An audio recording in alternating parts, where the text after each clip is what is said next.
Welcome to the brighter side of education, research, innovation, and resources. I'm your host, Dr. Lisa Hassler, here to enlighten and brighten the classrooms in America through focused conversation on important topics in education.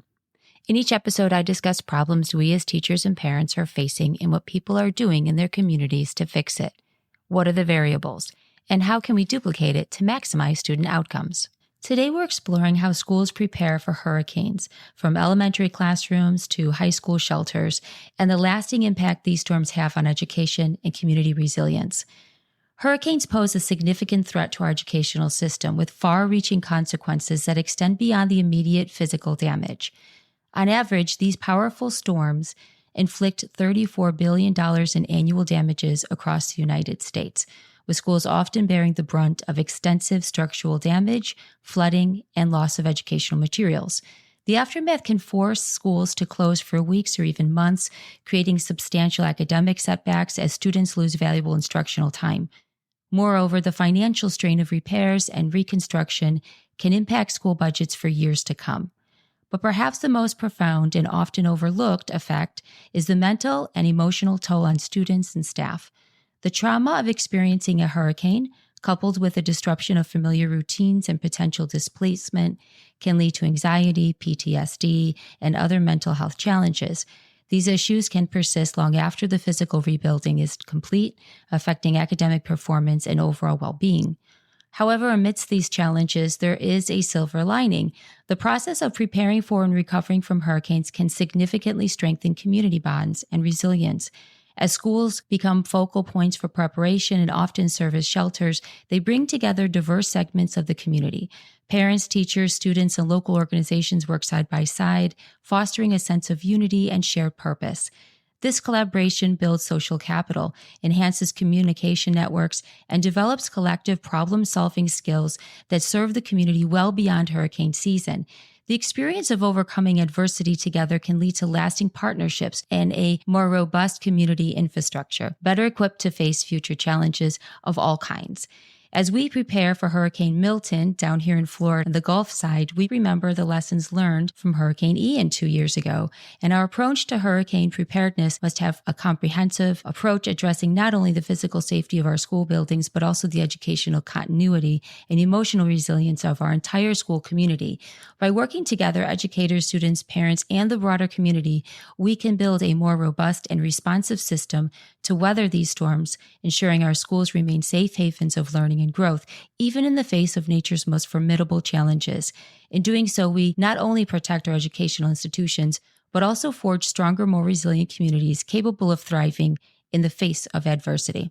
Today, we're exploring how schools prepare for hurricanes from the elementary classrooms to high school shelters and the lasting impact these storms have on education and community resilience by speaking with two experienced educators who have firsthand experience in hurricane preparedness. Mary Guarino, a dedicated first grade teacher, and Beth Donofrio, a high school teacher whose school had served as a community shelter during Hurricane Ian. Through their stories and insights, we'll gain a comprehensive understanding of how different levels of schools tackle the challenges posed by hurricanes and how these experiences shape our communities. Great, another alert. I know. And these ring notifications and the weather report ones are just making me more nervous. Okay, so we are preparing for a hurricane, and it's Hurricane Milton, and it's coming towards the Sarasota County west coast of Florida. And so today we are going to talk about hurricane preparedness and how schools prepare for hurricanes, what they do with the building, how you prepare your students, and what do you do in the aftermath in case there's destruction. So I am at Epiphany Cathedral School, and it is an elementary school, pre-K to 8, and I am with Mary Guarino, the first grade teacher, who has been, how long have you been a teacher, Mary? About 33 years. 33 years. Yes, at Epiphany for 13. And every year we have to prepare for... Every year we have something we have to do different, yes. Yeah. And 2 years ago, this area was impacted by Hurricane Ian, and you guys suffered some damages. Yes, we had the roof kind of unrolled, and so we had water damage throughout the school. So we had to evacuate the school and go to different parts of the campus to continue teaching, and we had to move our classrooms. My classroom went to the cafeteria, and we had to make it seem like a classroom, so you had to set it up and put things on the walls and get all your supplies and make it go as smoothly as possible and make the kids comfortable. Kind of say, oh, this is an adventure. We have a new room for, the rest. Yeah. Or we didn't know how long. So we were actually, I believe, in the cafeteria for 3 months. Then we had to move everything back into our classrooms and get that all settled again and continue in the classroom for the rest of the year. So it was a lot of transitions for the kids and getting used to things. But kids are resilient and they did very well. How long were you guys closed before you were able to come back to the classroom? We were closed for 2 weeks. 2 weeks, yeah. So it's like they can see it coming, and they know you're watching your phone the whole time, and you're nervous, And I think before Ian hit, we came in and we cleaned up our rooms like we usually do, covered everything with electronics, with plastic, move everything away from the outer walls and things like that. Try to save as much as possible. Yeah, it's always like a wait and see, a surprise when it's over. Like, what damage do we have? What are we going to need? And kind of creates a great school community, though, because you all work together and you support each other and you check in with each other during the storm and make sure your class, the kids at home are okay. And this last one that we had, Helene, which wasn't as big, when the kids came in, you check with every child to make sure they're, didn't have flooding, or they're not in a hotel, or they, didn't have to escape flood waters. It was very traumatic for them. So you like to check in and make sure they're okay. And I let them write about it. What did you do during the storm? Like some kids were like, oh, we built a tent and we had a campsite and blah, blah, blah. And some kids were like, oh, I watched video games the whole time, or I cooked and baked with my sisters. And so I think that lets them, feel a little bit better about it.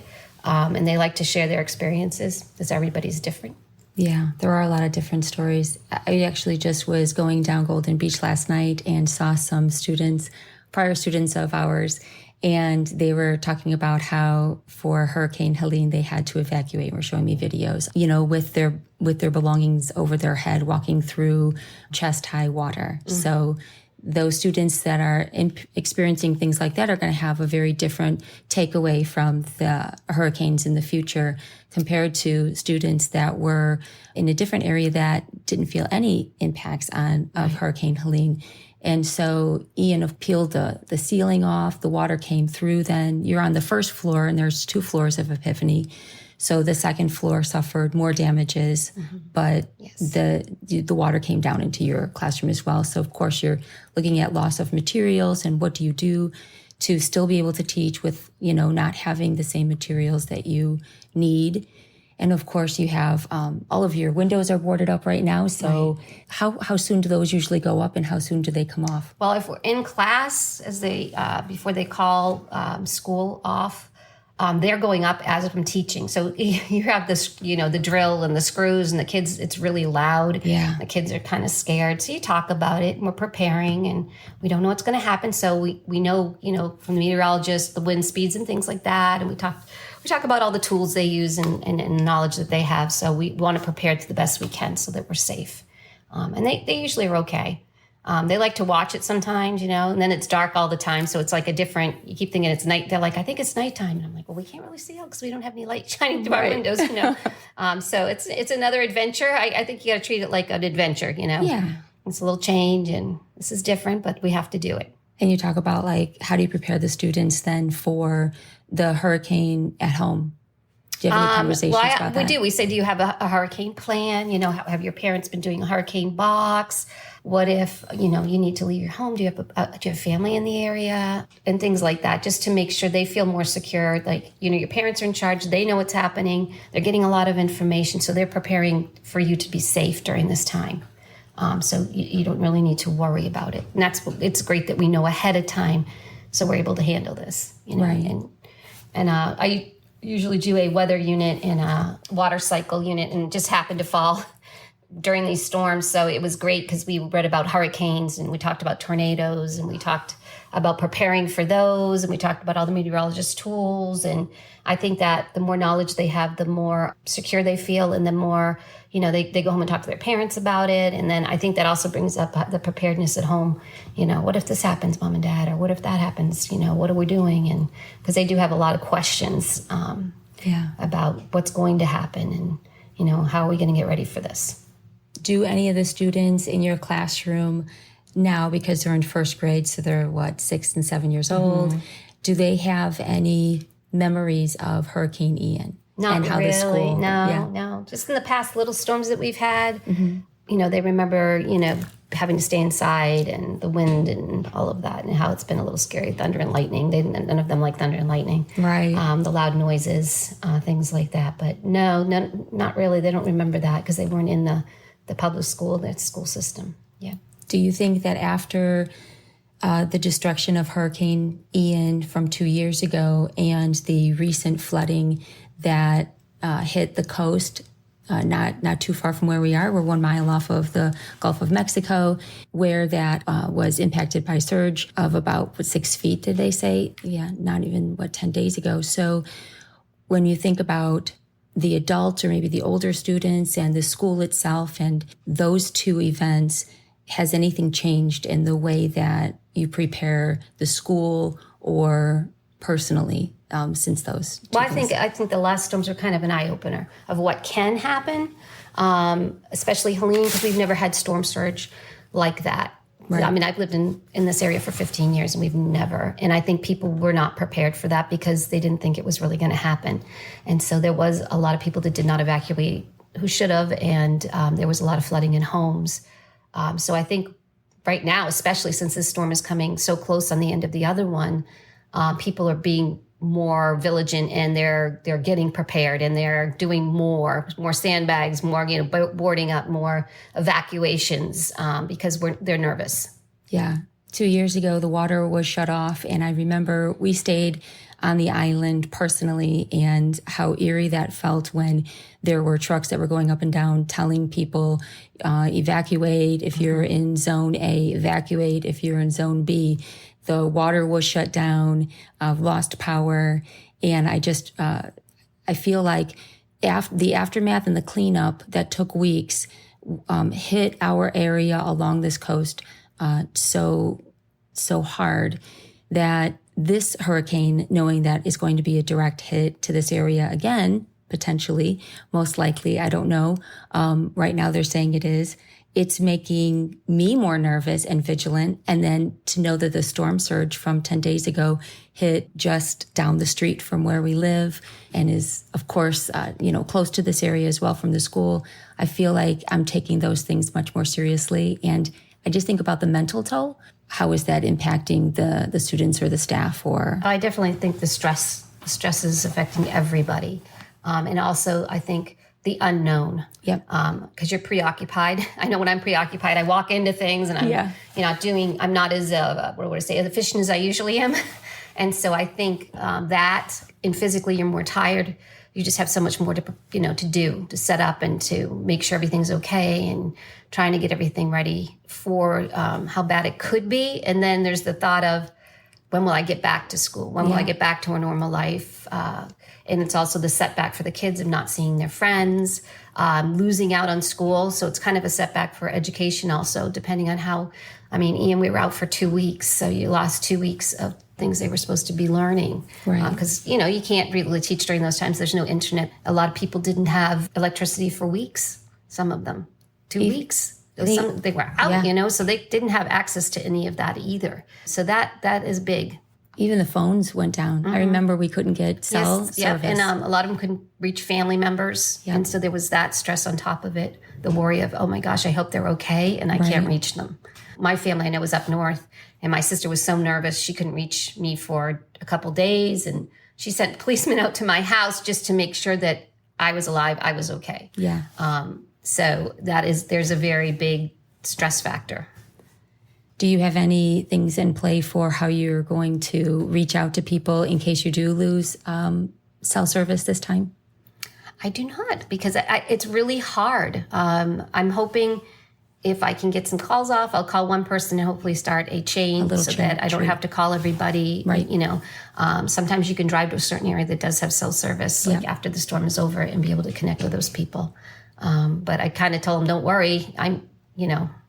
I'll keep you updated as much as I can till I can't anymore. And then as soon as I can, I'll update you on how I am. I think that there are those, you remember Nextel phones? You get like walkie-talkies. I think there are apps.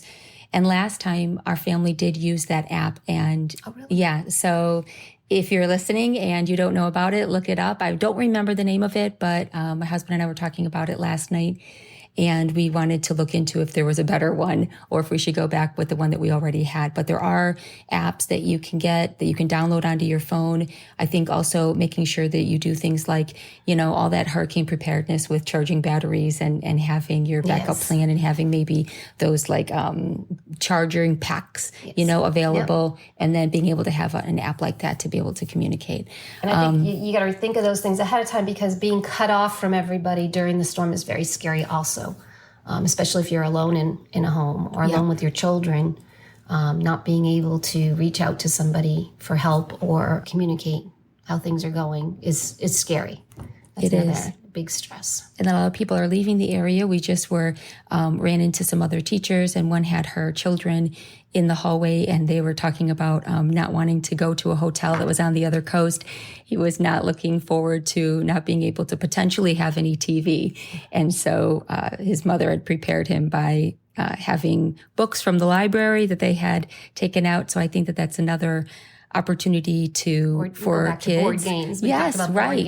Community and how do kids come away from their regular routines or things that they enjoy, and then how are parents preparing their children for that time when no electricity, there's no communication. They may have to be indoors during this whole time, and then how they're going to be entertained, right? Because you just don't want a bunch of bored kids with high anxiety staring at each other. Crafts are great too. Yes, crafts, music, if you have some access to music or board games, anything like that that's hands-on and will keep them busy. Yeah. And their mind's busy.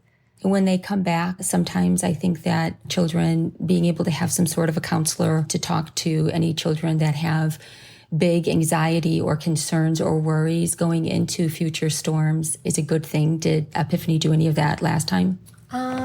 We had a guidance counselor on staff. I think if we saw something, we would, refer the child to the guidance counselor. That's a good. And try to communicate with the parents and see if we could get some support. All right. I'm looking around your classroom right now. You've got things wrapped, the electronics, you've got things up on the shelf, and they're all wrapped in plastic bags. And the desks are all cleared off and stacked in the middle of the room. Chairs are on top of those. And you've got a clear touch board, and that's wrapped in plastic in case we have any water that comes through the ceilings. And of course, the windows are all boarded up with wood. And is there anything else you need to do? Or are you all wrapped up? I think I'm all wrapped up. You're all wrapped up. Now I can go home and prepare for myself. There you go. All right. Well, thank you so much, and stay safe. You too. Okay, so I am at Venice High School, and I'm with Beth Donofrio, who was on the podcast about literature and reading, and you do Lit is Lit, which is awesome. A lot of Instagram reels you guys are putting out there. So as this hurricane is approaching the coast, which is supposed to be on Wednesday, and 2 years ago with Hurricane Ian, you were hurricane shelter, and so we just spoke with Mary at Epiphany, which we were all teachers together at, and so she was talking about how they were preparing for it. So how do you prepare high school students for a hurricane?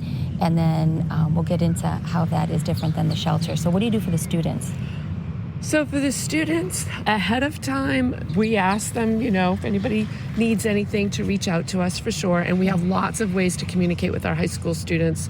So we have email, and we have a new platform called Thrill Share, which takes the place of texting. The last hurricane that we just had a week and a half ago, I had 2 students who were flooded out of their homes. And they reached out to me during the time that we were off and said, Mrs. Donofrio, we've been flooded out of my home. I might need some grace with my work. I wanted to let you know where I am. That was really great that they were proactive in that, because that put me on the alert that there might be other kids that were flooded out of their homes. So when I came back to school, I made sure that I made an announcement in all of my classes that said, if any of you were flooded or lost your books or lost electricity or anything that you need, please let let me know. And I even, we had a person in my neighborhood that is a snowbird, and they decided to rent their house out. So I was able to reach back to my student and say, hey, we have a house for rent in my neighborhood. So that's just a kind of a community thing. But ahead of the storm,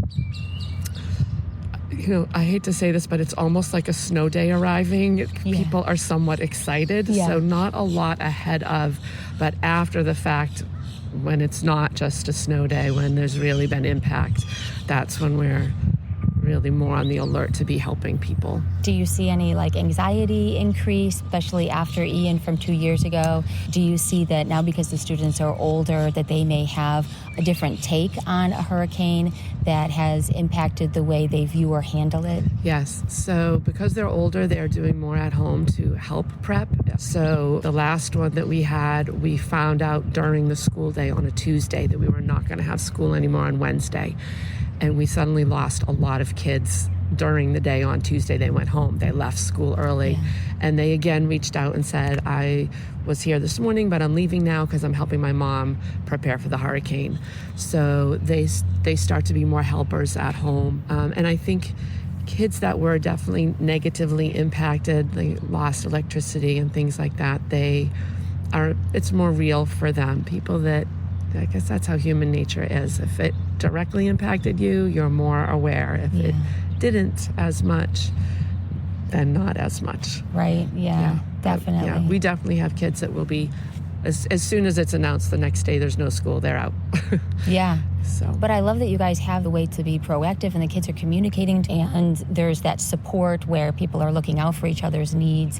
And even at home, I mean, kids saying, I've got to go home so that I can make sure that my home and my family are okay, shows a certain level of matureness. So when Hurricane Ian hit, you guys were shelter, and this time you're not. Yep. And so how does that happen? Yeah, I honestly don't know how they decide what school becomes a shelter. I don't know if it has to do with the path of the storm itself, but we were a shelter the last time. Every time there's a big hurricane, we're going to be out at least 3 days, even if there's no damage in the area, because it takes a day for the school to prepare to be a shelter. Okay. Then there's the day of the hurricane typically, and then it takes a day for them to clean up. So it's almost always a 3-day deal. When it was Ian, we were out of school for a week, teachers and students, and then the teachers came back for the second week, but not the students, and we were still a shelter during that second week. Wow. But the teachers all had to come back. The teachers are non-essential staff, and we get emails ahead of time that tell us, you are non-essential staff, but if we need to recall you, we will. Okay. So that's we're not on the first line. So the cafeteria workers, the custodians, administration, and the school nurses, those are all essential workers. So they are out of school now, probably. Oh, wow. Getting ready, whatever they need to do to get themselves ready, setting up cots in places, getting extra food in for people, probably getting extra supplies for the bathrooms, things along those lines. Nobody can be here as a shelter when we let the kids back in. Right. So they have to find a place for every single person who was here for a shelter, no matter what has happened to their home. Even if they're not able to go back to their own home, they have to find a different shelter for those people. They have to go somewhere else. Yeah. And people are able to bring their pets? People are able to bring their pets. And so my classroom is on the 3rd floor, so that's typically not going to be used as a place for people to be sleeping or wandering around. But other teachers that I know, yes, have had pets in their classrooms. And whatever's happening, the pet is nervous because of the hurricane, or they can't even get them outside. So pets have accidents inside in various locations, not just, in a hallway, in a bathroom. It's kind of all over the place. School supplies go missing sometimes. Books go missing. So those are just some of the consequences. Those are just some of the consequences of things that happen. So the custodians come back, and then there's a big cleanup involved. And I'm sure you have to not only get your classroom all back together, but then kind of take an account of is everything there? Is everything here? Exactly. Right. Yeah, do we have everything? And we do have a protocol, before we leave, we have to unplug everything. Yeah. So, take things away from the windows, close all the blinds, all of those sorts of things. So today, They're allowing teachers to come back to get their rooms ready because we didn't know on Friday that we wouldn't be here today. Right.